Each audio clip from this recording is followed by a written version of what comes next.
Assalamualaikum warahmatullahi wabarakatuh.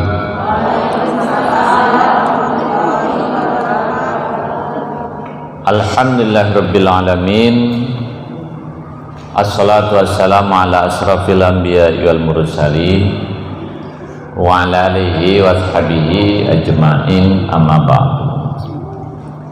Ibu-ibu yang saya hormati, alhamdulillah syukur kita bisa bertatap muka kembali di Masjid Baitul Ma'mur. Tapi nama majelis taklimnya ternyata bukan Baitul Ma'mur ya, Zahratun Nisa. Karena umumnya ngikuti nama masjid, tapi khusus di sini tidak nampaknya. Langsung saja di dalam undangan tidak disebut apa materinya, tetapi di situ disebut jabatan saya penyuluh Kementerian Agama dan konsultan konflik keluarga. Memang saya hari-hari menangani itu ya. Ibu-ibu pun tidak banyak curhat dengan saya sih. Cuman tak mungkin pula saya umumkan siapa yang sudah ketemu kan. Ibu-ibu, langsung saja. Mungkin di antara ibu heran, mengapa sih rumah tangga saya ini kok sepertinya tidak bahagia? Mengapa rumah tangga saya susah bahagia? Itu sebenarnya jawabannya singkat. Niat menikah itu salah. Kita beranggapan orang lain bahagia. Ibu mengecilkan Allah Subhanahu wa ta'ala. Yang pertama dulu, mengapa rumah tangga ini susah bahagia? Karena niat nikah cari bahagia. Nah, itu kelirunya. Menikah ini ibadah, bukan cari bahagia. Sama dengan sholat. Sholat itu bukan cari tenang, tapi ibadah. Mau tenang atau tidak tenang dalam keadaan sholat, kita niat sholat, jangan gara-gara niat sholat cari tenang. Kalau tidak tenang, ya aku berhenti aja lah sholat. Sholat pun susah juga pun. Nah, itu kan kelirunya di situ. Sholat itu ibadah, bukan cari kekayaan. Banyak orang sholat itu ingin kaya, tidak pernah sholat ketemu kiai. Mungkin engkau ini hidup susah, sholatmu perlu diluruskan, akhirnya diluruskan itu sholat. Tak kaya-kaya juga. Omongan kiai ini tak beres juga pun. Aku akhirnya tak usah sholat. Itu buktinya orang yang tak sholat kaya-kaya pun. Nah, di situ kelirunya. Kan kita semua tahu ad-dunya sijnul mu'minin wa jannatul kafirin. Dunia ini ya penjaranya bagi orang beriman dan sorganya bagi orang kafir. Niatnya keliru. Nah, nikah itu adalah ibadah. Mestinya bahagia atau tidak bahagia, nikmati aja karena ibadah. Lalu kapan bahagianya? Ya nunggu kita meninggal dunia. Begitu kita mati, kalau kita banyak pahala, nanti akan langsung dimasukkan Allah ke alam barzah pada tempat yang namanya taman-taman surga. Bisa dipahami ya? Jadi niat nikah itu bukan cari bahagia, karena tak akan ketemu. Tidak akan ketemu, Bu. Karena kebetulan saya bergaul dengan semua pejabat, baik pejabat politik, pejabat pemerintahan, hari-hari ini bergaul juga dengan para preman, bergaul juga dengan buya-buya, ustadz-ustadz, sama aja, tak ada bedanya. Satu Bu ya, ibu salah nih ya. Oke, yang kedua, nanti saya buka tanya jawab Bu ya. Kenapa kok kita susah bahagia menikah? Karena kita beranggapan orang lain bahagia, padahal sama aja nasibnya dengan ibu-ibu ini. Cuman dia tidak curhat, itu aja masalahnya. Sama Bu, sama dengan begini Bu, ibu orang miskin tinggal di Ruli, ibu tenang, itu kenapa? Senasib. Tapi ibu orang miskin tinggal di lingkungan kaya semua, ibu bakal tersiksa. Kenapa hanya saya ya yang miskin? Saya ingin berikan contoh. Dulu kita waktu kecil sekolah jalan kaki tanpa uang jajan. Kenapa kita bahagia? Yang lain pun tak ada uang jajan juga, yang lain pun tak ada juga yang naik motor, jalan kaki juga. Karena persamaan nasib lah kita ini bahagia.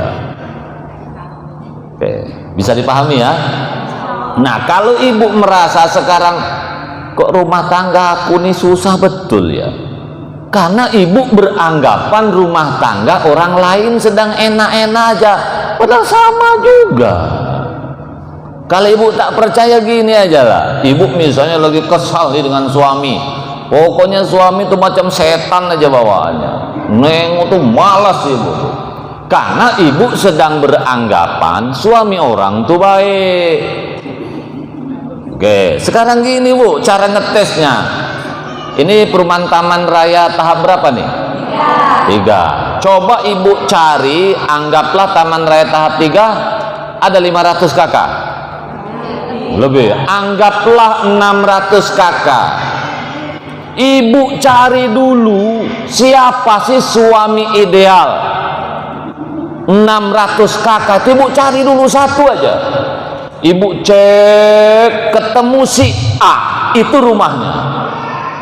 Nah, ibu mulai selidiki seminggu saja, dekati keluarganya, siapa saudaranya, sering-seringlah silaturahmi dengan tetangganya, siapa teman-temannya, siapa bosnya, ngobrol dengan anaknya, coba ajak ngobrol dengan bininya.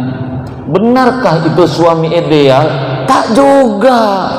Bininya ternyata muak juga nengok suaminya itu, sama aja.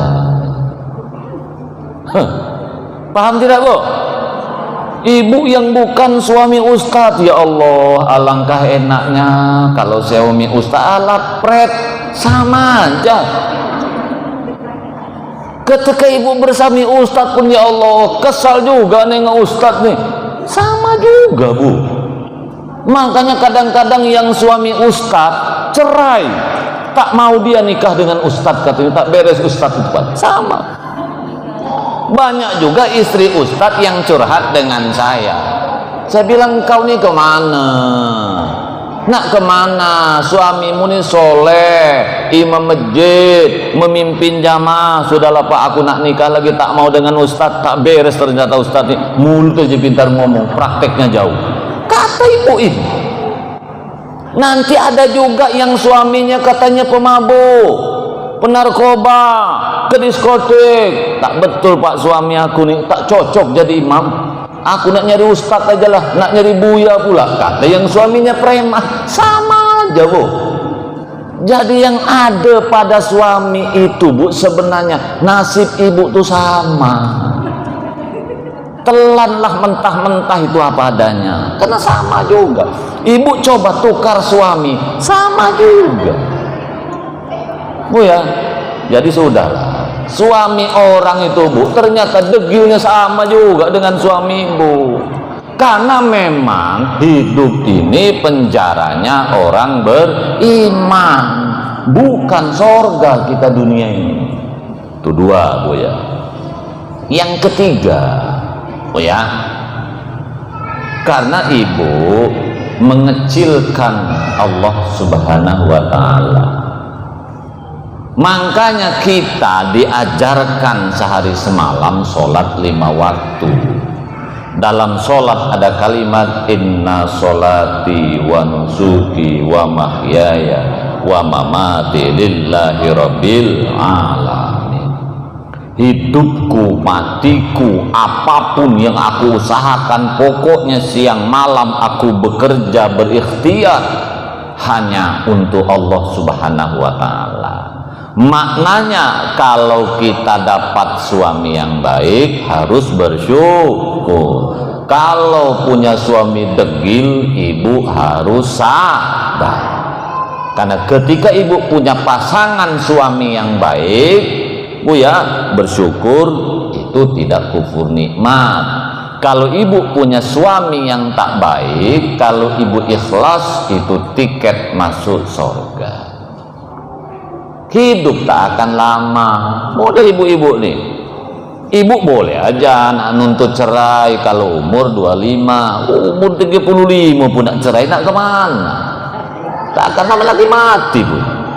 Apalagi yang penyakitnya macam-macam, sudahlah kolesterol, ada hipertensi, asam urat, jalan pun dah susah, terpikir pula aja, sudahlah, sudah tahankan itu sampai kematian tiba. Nah, sekarang saya katakan tadi, kenapa ibu ini susah bahagia?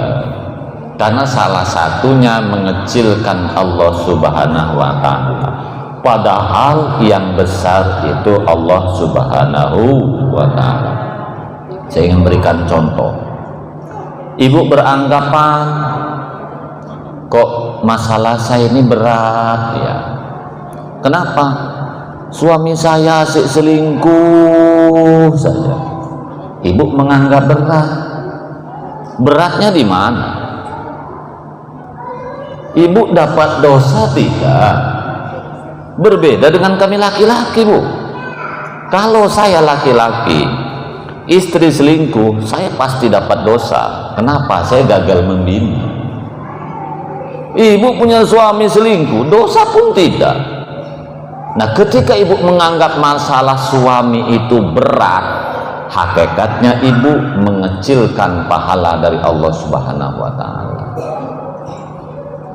Karena sehari semalam itu, Bu, kalau sholat kita pasti membaca takbiratul ihram. Ibu-ibu,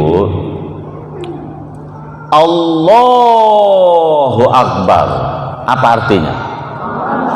Allah Maha Besar. Ketika ibu menganggap suami selingkuh masalah besar, hakikatnya ibu sedang mengecilkan Allah. Bisa dipahami? Yang besar itu hanya Allah. Suami degil itu kecil, suami selingkuh kecil, suami tak ada duit kecil, pokoknya yang besar itu hanya Allah. Gitu loh pola pikirnya. Saya ingin berikan contoh. Misalnya saya tunjukkan di hadapan ibu, ini cas HP, ini aqua, botol. Saya tanya, besar cas HP ini apa besar botol ini? Botol. Ibu tahu ini. Kenapa ibu selama ini menganggap masalah suami selingkuh itu masalah besar? Karena belum tahu. Sekarang ibu sudah saya beritahu. Jadi jangan membuat gara-gara suami selingkuh, satu, menggugat cerai. Yang kedua, jangan membalas perselingkuhan yang sama. Karena wanita ini umumnya selingkuh karena membalas, jarang perempuan yang memulai. Maka istilah wong Jowo, nek wong lanang selingkuh karena nafsu, nek wong wadon selingkuh karena nesu, dendam dia. Jarang istri ibu yang memulai itu. Karena suami yang memulai, ibu bisa balas, ya kau selingkuh, aku bisa juga. Begitu dia. Jadi intinya bagi istri, kalau suami setia, istri lebih setia. Tapi kalau suami kurang ajar, ibu lebih kurang ajar. Tapi ibu jadi setan. Mestinya kejahatan tidak diboleh dengan dibalas kejahatan. Jadi ibu, kalau ibu tiga itu amalkan baik-baik, nikah niatnya ibadah. Ibu ini senasib. Yang ketiga, hanya Allah yang besar, yang lain kecil. Insya Allah ibu akan terasa bahagia. Ibu ingat cerita Sayyidina Ali ketika ditombak orang dari belakang, terasa sakit, tolong cabut ketika saya sedang ruku. Apa maksudnya? Ketika kita menyatu dengan Allah, tombak pun ditarik tidak terasa. Kenapa ibu sakit suami ini selingkuh? Karena ibu hakikatnya jauh dari Allah. Suami ibu tuh makhluk, bukannya Tuhan. Suami ibu tuh manusia biasa. Nabi Muhammad juga bukan, Ustadz juga bukan. Ya sudahlah Bu ya, kecuali ibu putuskan perceraian itu dua hal saja. Kalau rumah tangga dipertahankan, akidah rusak. Kalau rumah tangga dipertahankan, nyawa ibu dan nyawa anak terancam, cepat putus. Kalau selain itu, tahankan sampai kematian tiba.